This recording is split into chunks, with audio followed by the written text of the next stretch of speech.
اعوذ باللہ من الشیطان الرجیم، بسم اللہ الرحمن الرحیم۔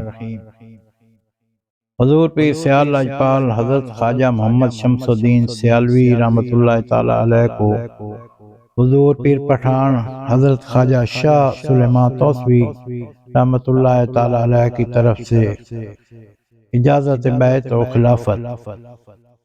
جب حضرت خواجہ شمس العارفین سیالوی رحمۃ اللہ تعالی علیہ کی عمر مبارک 36 برس کی ہو گئی، زہد و ریاضت سے سینہ گنجینہ نور بن گیا، تو حضرت توسوی نے خرقہ خلافت ارزانی فرمایا اور ساتھ ہی ہدایت کی کہ میں تجھے گم کردہ راہوں کو راہ ہدایت پر لانے کے لیے آوارگان دشت محبت کو منزل محبوب تک پہنچانے کے لیے بیعت اور خلافت کی اجازت دیتا ہوں۔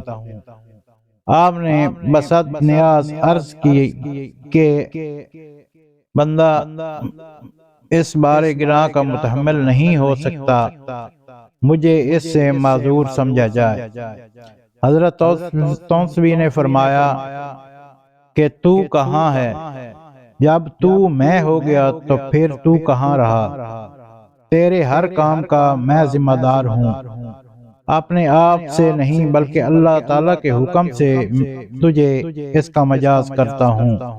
چنانچہ ظاہری اور باطنی انعامات سے سرفراز فرما کر گھر رخصت کیا اور روانگی کے وقت سخت تاکید کی کہ جس فیض کا تمہیں امین اور جس خزینہ سعادت کا تجھے قاسم بنایا گیا ہے، اس سے کوئی محروم واپس نہ جائے، اور جو بیعت کا خواہش مند ہو کر آئے اس کی دستگیری ضرور کی جائے۔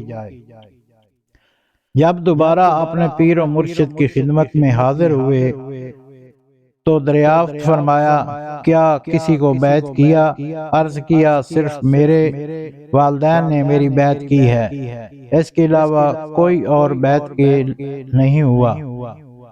حضرت خواجہ توسوی نے جلال میں آ کر فرمایا کہ میں نے تجھے شہباز بنایا ہے، سارا عالم تیرا سید زبوں ہے، اپنی ہمت خداداد کو مخلوق خداداد کی رشد و ہدایت پر صرف کر۔